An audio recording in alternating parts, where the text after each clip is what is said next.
Hi, Dave Spalding here. As most of you know, Handgun Combatives is gone. I've dissolved the company. It no longer exists. But we still get former students and followers ask Darren and I, my son-in-law, to put out some content. And now that I'm retired and I have more time, I'm not adverse to doing that, but I want it to be worthwhile. I just don't want it to be junk. And since I do not represent anyone, I'm not advertising for anyone, I'm going to tell you the truth of how I actually feel about things. And that made us think that what we ought to do is we ought to take a look at the videos we've done in the past and see how we've changed our mind about things over the last decade or so. We took a look at some of our more heavily viewed, the most views in some of the videos we had. And the first one we cued on was called The Perfect Combat Pistol. That video had about 100,000 views, which wasn't a lot for some of the internet celebrities, but it was a lot for us and our channel. And since the classes filled up months in advance, we must have reached the right people. So we thought, let's take a look at that. And what is the perfect combat pistol? Well, let's be honest. Perfection is in the eyes of you and what you want that to be. So I thought what I would do is I would talk about the gun I am currently carrying, currently using, tell you how I arrived at perfection, and you can kind of use that to judge for yourself. The gun is still a Glock 19. The reason for that is the simplicity of the Glock action. This is a 5th gen gun, which I think is even better than generations 1 through 4, the parts and how they interact with one another. The reason I like the 19 is because it's big enough, but it's small enough. It's small enough to carry, conceal, clear the holster quickly, but it would be large enough that you could use it as a law enforcement or military duty pistol. It's got a handful of grip to it. It's got a 4-inch barrel. It's just about everything you could possibly want in size and configuration. Now, I wasn't totally happy with the 5th gen in its out-of-the-box form. Like many of you, I'm not a fan of the Glock grip. I don't like the way it curves. I don't like its shape. I don't like its girth.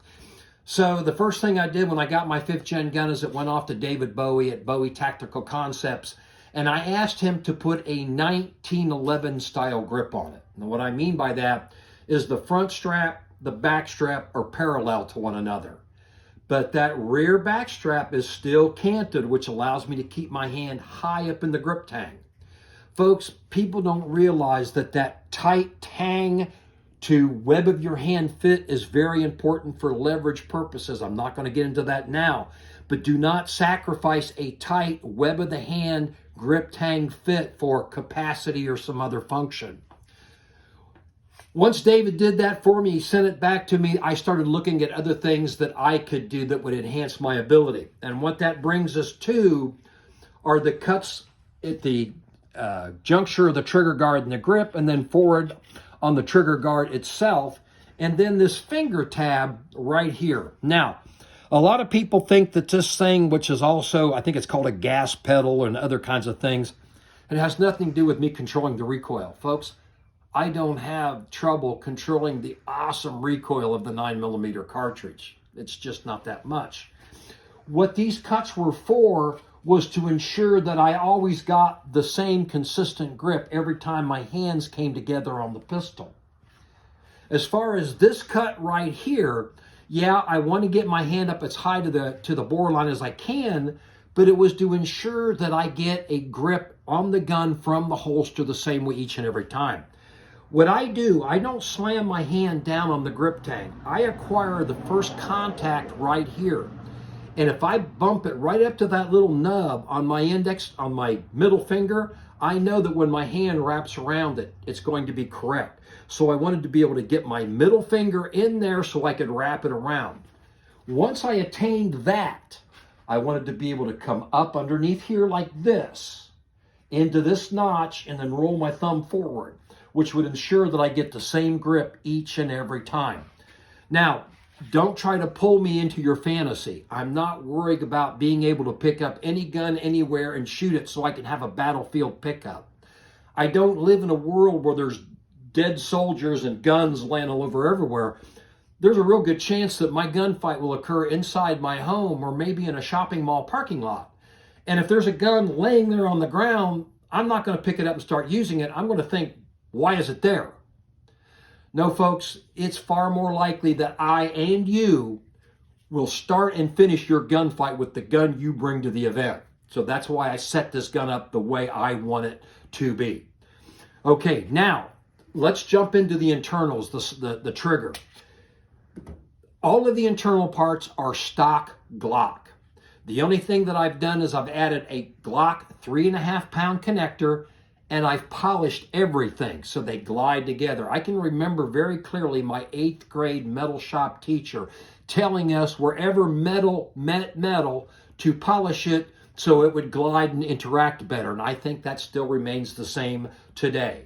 So everything's stock, just highly polished so it glides better. The only change to that is in the trigger face itself. Now, as you can see, that trigger comes straight down from the pivot pin. I did that for 2 reasons. Number one, so that I can get a proper, what would be a proper trigger finger contact with my small hands. I want to be able to keep my hands straight in the tang, reach around, and engage that on the first pad. Now, in order to do that, what I had to do is I had to put a set screw at the very top of it, and as you screw that in, it pushes the trigger back. It's something I stole from Lone Wolf Arms and their universal trigger. In order to do that, you also have to remove material from the back of the safety lever. But as you can see, it still engages, it still works until I put my finger on it to let it go. Totally drop safe. Now, inside here, what that rear trigger movement also does is it allows that arm that's on the trigger bar that engages the safety plunger to back it up so it's right up next to it. What I wanted to eliminate is I wanted to eliminate that first run up where it engages, glitch, snag, whatever, pushes it out of the way, and then travels back and engages the connector and snags and goes down again. Those 2 glitches, snags, in the trigger action to me were very disorienting. So by backing up that safety arm to right before, it eliminated that, because as soon as I take slack out, there it is. So you don't feel it. And then by polishing and using the 3.5-pound connector, I now have a trigger that is very smooth without all those snags and glitches in it that will make you want to kind of like tighten your hand and take that muzzle down to 7 o'clock or 5 o'clock, depending on whether you're left or right-handed. So that is really the only modification that I have done to the action. Now, some of you are going to be thinking, oh, the liability, oh, that. You know what? If that kind of stuff bothers you, don't do it. I fully feel confident that I can articulate why I did this. And that, other than that, everything in there is stock. With the stock Glock springs and the 3.5-pound connector, the trigger breaks just between 4.5 and 5 pounds, and I feel very comfortable with that. Probably not the trigger for a brand new shooter, but for somebody with my level of experience, I feel very comfortable with doing that, and it works out very, very well for me. Now, we move away from the trigger up to the slide. The slide is pretty much stock. I've replaced the plastic factory sights with Ameriglow sights. The rear is a serrated with a notch in it. The front is a Dufour front sight. And the reason I did that is I wanted a front sight that had some degree of visibility. In this case, the little tritium bead. But I didn't want a big green glob or a big orange glob on the front sight that would contrast with the dot that's inside my carry optic. So I kind of kept it very, very low key. This works out very, very well for me. Unfortunately, the Dufour tritium front sight has been discontinued. So if you like that idea, I would get one now before they're gone, because once they're gone forever. Now, that brings us up to the final addition that was not evident on my original perfected combat pistol, and that is a carry optic. I use this because it's useful. Like many men of my generation, I resisted these highly. I originally thought that they were a gadget, but the more I used them, the more I realized they were a really solid addition to a combat pistol. Now, that said, I'm going to admit that I found the hysteria around Ken Hackathorn's Wilson Combat Carry Optic video to be interesting, because people melted down over what he said and they didn't listen to what he said. He said they weren't necessary. He never said they weren't useful. What he meant by necessary is, do we have to have them? Well, if you think about the history of this, we've only been using these probably for a decade, and really in the last 5 years where they've become really prevalent. What did we do the hundreds of years prior to that? We had fixed iron sights, and on many gun models, they weren't even all that useful. We got by fine. No, they may not have been optimum, but we got by fine. Carry optics are useful, and they can be an addition as long as you use them well. The biggest complaint with these is people say, I can't find the dot. You're not using the optic correctly.